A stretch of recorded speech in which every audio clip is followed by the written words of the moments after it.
All right, welcome back here to Puhelava. Our next discussion here will be on LGBTIQ plus rights. Today, queer rights are being visibly restricted around the world. The good progress made in the past is in danger of being reversed. I personally think that it's such an important topic, especially considering the recent political discourses in countries like United Kingdom and United States, where still in 2025, they are implementing very queerphobic and transphobic policies. The antigender movement has attacked especially the trans community and is threatening the safety of all queer individuals, communities, and societies all over the world. The next important discussion is brought to you by Kios, SETA, Amnesty International, and Väestöliitto. Now I will welcome to the stage Terry Munansangu, the founder of the Zambian Trans and Intersex Organization, Julia Ehrt, director of ILGA World and advocacy group for sexual and gender minority rights, and Julian Honkasalo, docent researching anti-equality and anti-equity movements. And this discussion will be moderated by Elina Korhonen, director of the international affairs at the Väestöliitto. Please welcome to the stage.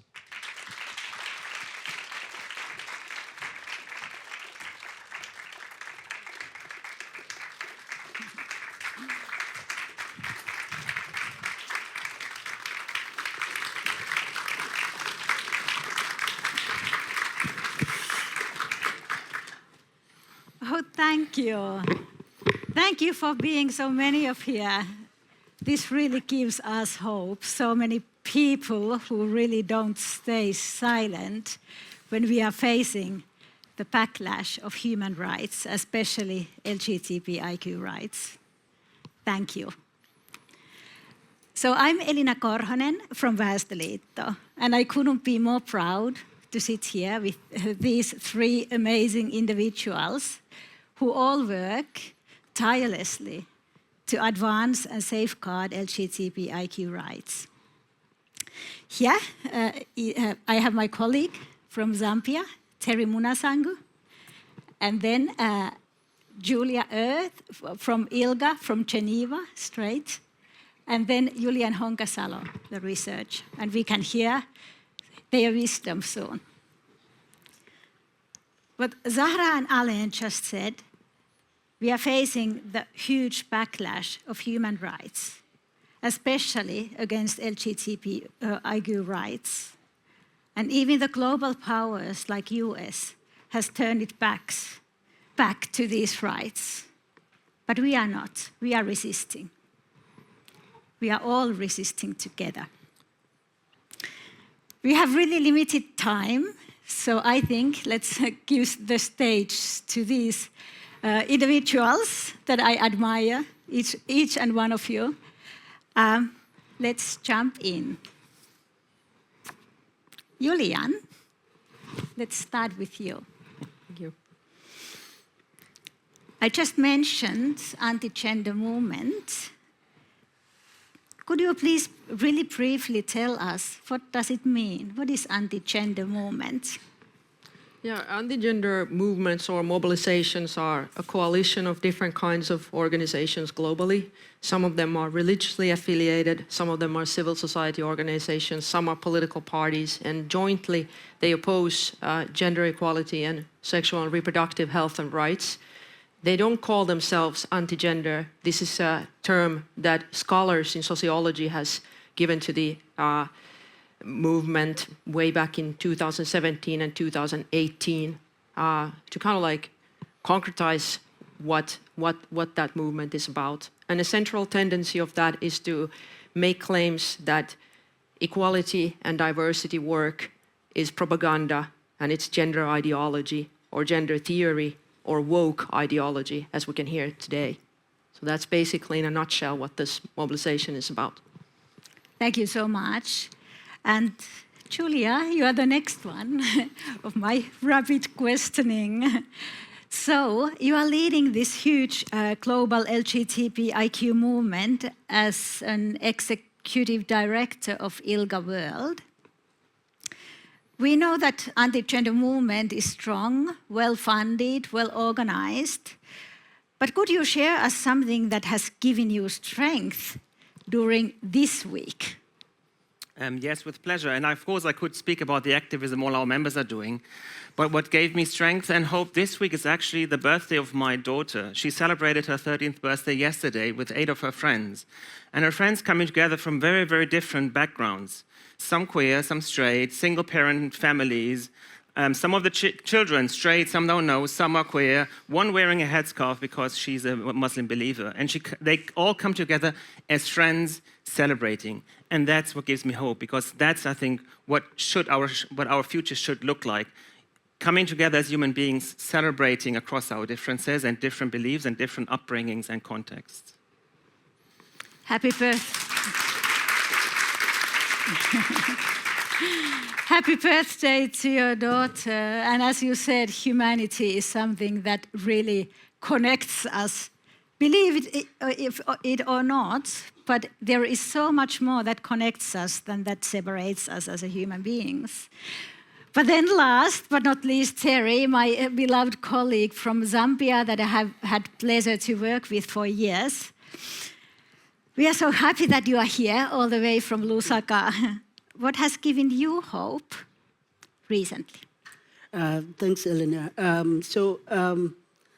Despite the context of our country, we have a very hostile environment.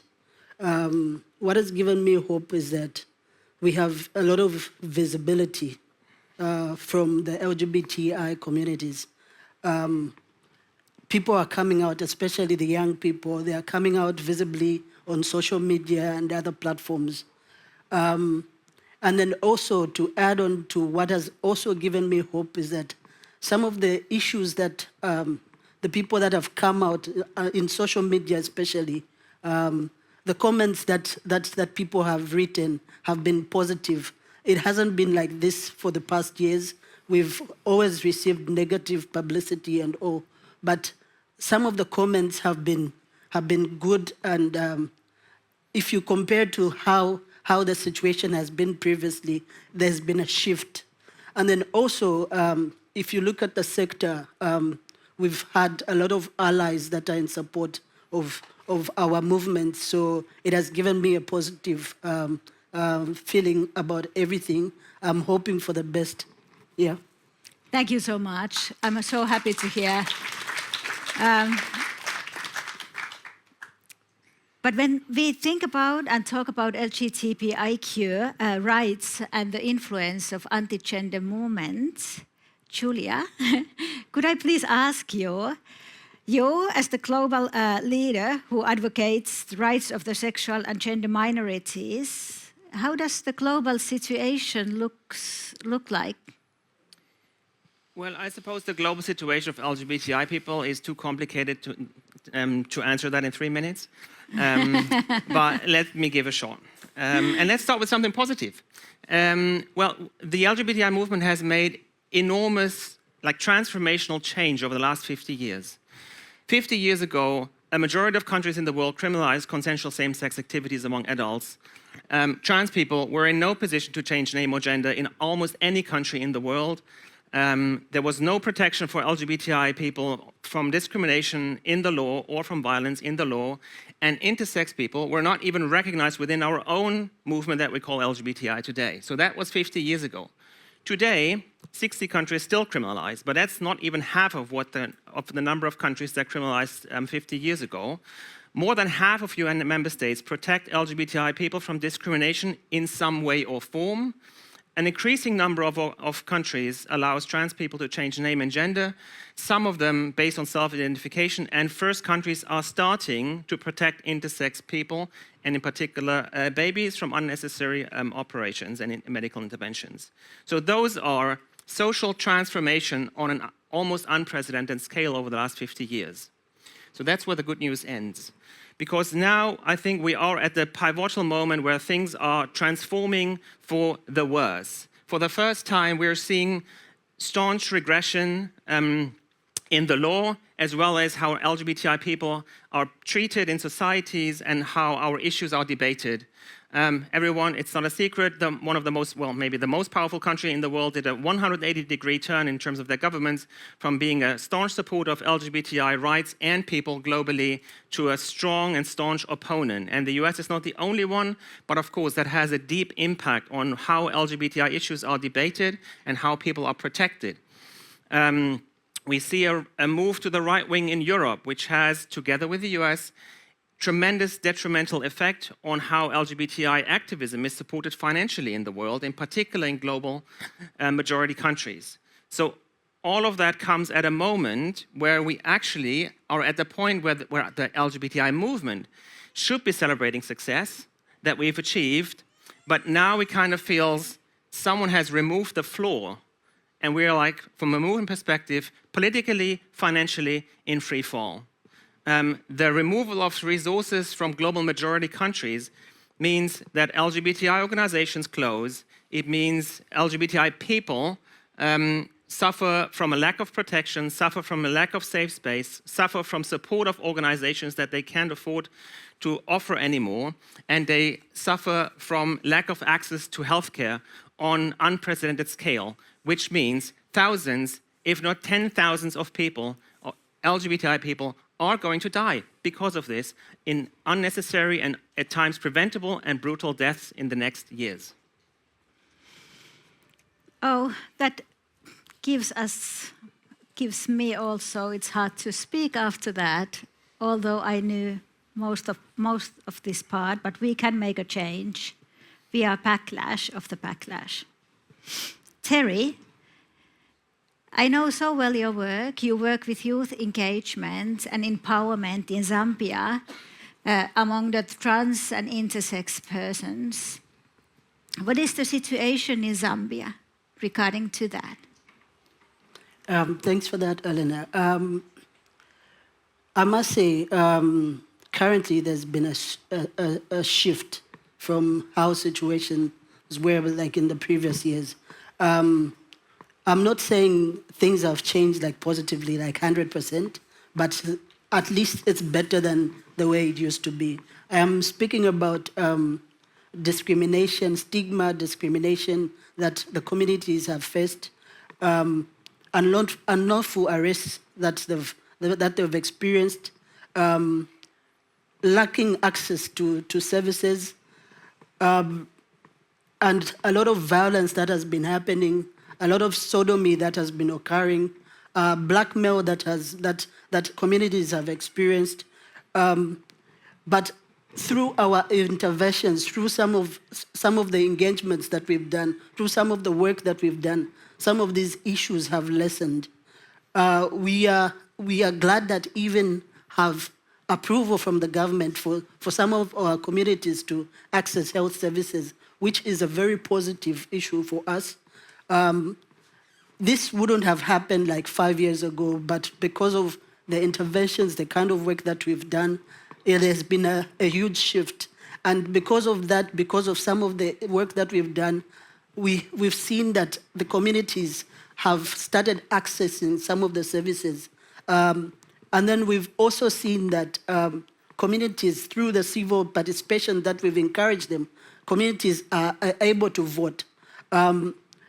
And from where I'm sitting right now, I wouldn't have an opportunity to have a platform like to speak like this when I'm back in Zambia. But for now, we've been given platforms where we could speak about our issues, and we are glad that some of those platforms have been given up to us. Though I must say, when it comes to legal issues, the law has been silent on trans and intersex persons. Though most of the sodomy, we have the sodomy law that applies mostly to gay men. Though because of the way everyone is clustered in the LGBTI umbrella, so whatever applies to the sodomy laws that apply to the gay men that I spoke about tends to be applied to some of the gender minorities that we have in Zambia. So it becomes a challenge, and we found ourselves in a situation where, let's say, a trans woman is being arrested for sodomy, and they are not represented well, and it takes a while for some of the movements to intervene in such kind of cases. I must say, situations are better handled when it's a gender minority as opposed to a sexual minority. So because of the way that the legal status has been throughout the past years. So I'm glad that we've had a shift, though we are still doing some work to advocate for more spaces in which the LGBTI persons can have visibility. Thank you so much, Terry. This is hard to hear, but you are not alone. You can look at all these people, we are all with you. And Julian, you are a researcher, and you are researching democracy and equality. Do you see anti-gender movement in Finland? Yeah, that's a good question. Like, what's the country-specific status of Finland and all this? Like, globally, Finland used to be a leader in equality. I mean, we've had a good reputation and a track record as a kind of ambassador with our former presidents and also Sanna Marin's government with female ministers. So I'd like to just point out that the anti-gender mobilization doesn't just target LGBTQI+ groups, but also women and women's reproductive health and rights and justice. And I think like 10 years ago, trans people weren't so much the target of this movement, and that's also been established in sociological research, whereas today, particularly trans people are on the some of the like agenda of these groups. And I think in Finland, the harshest kind of anti-gender targeting is minors, so teenagers who are gender non-conforming. And you can see it in the change and shift of rhetoric in Finland. So basically, you can see the global, from the perspective of like political science and political theory, you can see the global waves of far-right populist rhetorics and how disinformation is used to frame trans people in a very negative light. So in addition to, of course, the risk of physical violence and things that, for example, ILGA reports, we have a more sort of slow and silent suffocating of gender minorities through this kind of like framing and misrepresenting people. And then of course we see it also in the academia where I myself work, targeting of gender studies departments, again, as universities where apparently gender equality research is just propaganda, which is of course it's not. The culture changes and the climate of academic freedom is being targeted, freedom of speech in the university is being targeted. And basically every time when I myself as a trans person give a comment to media, I'm usually targeted online. So in Finland I would say that of course we see the mobilization here too, and one way to look at it is to look at the general tendencies of waves of far-right and right-wing populist rhetoric that has an impact on the way in which these kind of issues are framed in Finland. Whereas still maybe 8 or 10 years ago, people used to think that this is just a problem of the kind of small, very loud Christian conservative right and their targeting of the same-sex marriage institution. But that's definitely not the case today.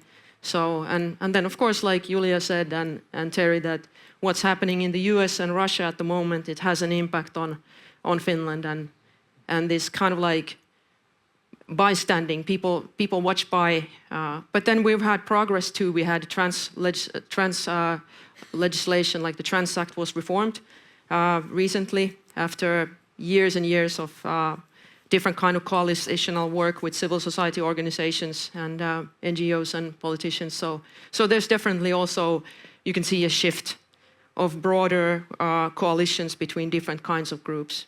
And then finally, I'd like to say again that in Finland, one extremely serious problem that we have is domestic violence against women, our statistics in this country. And then just a general, I think you can see the general discussion of how, for example, media discussions or general discussions about violence against women is addressed, and studies have also been done. So of course the anti-gender movement is also targeting women's reproductive health and rights and justice, and violence is one aspect of that. Thank you so much, Julian. This is really alarming, the place that we are at this stage of the history. Because we have really limited time, I would give you a rapid round. After all this knowledge, what we just learned, could you please share each one concrete action any one of us can do, starting today, starting from now, to support LGBTIQ rights and push back against anti-gender movement? And let's start with Julian. Thank you. I think one thing that we can all do is to use, wherever it's possible, our freedom of speech and to speak up. Don't stop speaking if you're in a position that you can speak. If you witness that a trans person or somebody else is being a target of hate, then stand up for them if you can. If you can't do that, then do something that's maybe not visible on social media. There's different kinds of ways of organizing. For example, LGBT organizations are now suffering from the lack of funding because private corporations are pulling out because of the Trump administration's attack on DEI. And I also think that anybody who is in a corporate position should now is the time to be brave and just do like some other companies have done, that, you know, setting the values of just business values as well that go along with the supporting of equality. So that's something we can all do, to just speak up wherever you can. And if you can't, if you're facing violence or a threat, then team up with somebody, delegate to someone who can speak, and build coalitions, alliances. Thank you so much. Is there anything you would like to add, Julia? 100%. One thing is not enough, there's not a match to the task at hand, so I have 3 for you. Number 1, become a member and supporter of your local LGBTI organization here in Finland. Number 2, if you have disposable income, support LGBTI organizations in global majority countries financially. And number 3, do not stay silent if you see racism, misogyny, or anti-LGBTI narratives within your own circle, but speak out of them, because change does not only happen in New York, in Brussels, or in Helsinki, but it happens on the ground in everyone's circle. So do not be quiet if you see things like that, but speak out. And then about Terry, please, really shortly, one action. One action that I would give simply is, let's support each other. Let us work in solidarity. Thank you so much. Please take that with you. And then we have,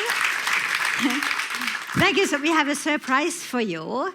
Pema Kenya, that is partnering with KIOS here in Finnish Foundation for Human Rights, has shared a powerful message for us, a video message that we can see for the first time ever here in the festival. It's just produced for us. So let's clear the stage and watch it together.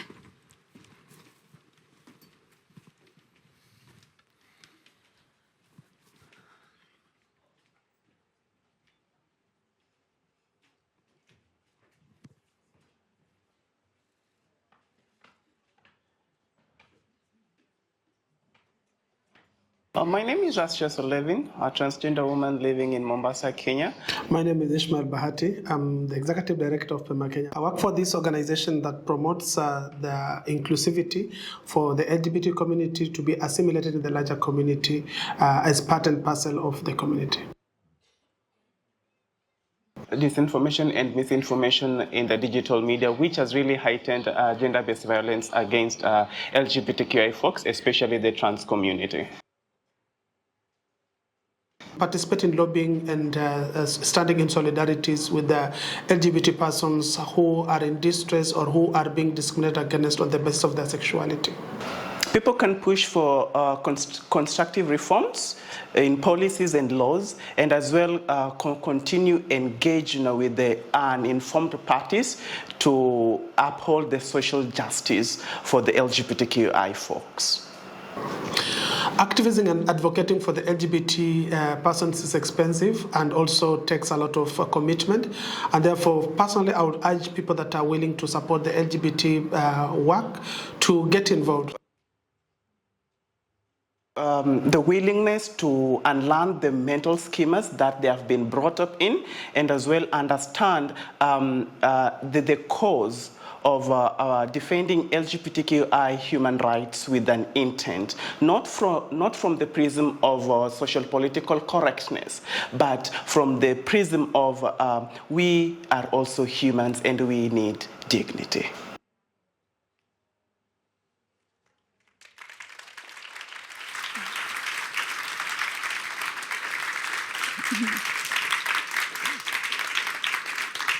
Thank you. Thank you. We are all humans. We all need dignity. Please take that to your heart. Thank you so much for panelists. The time was too short for your wisdom, so that's why you can now continue the discussion with us in the Lambia. That is, I think it was on the right side there. We are going to go there. They can, my panelists can share what was said, what we didn't have time to share, and you can ask questions if you would love to, and we would love to see you there. So meet there in a few minutes, I hope so. And let's all work towards the hope, towards the human dignity, towards the human rights, to make this, to turn this pushback around, because we are much stronger, aren't we? Thank you. Thank you.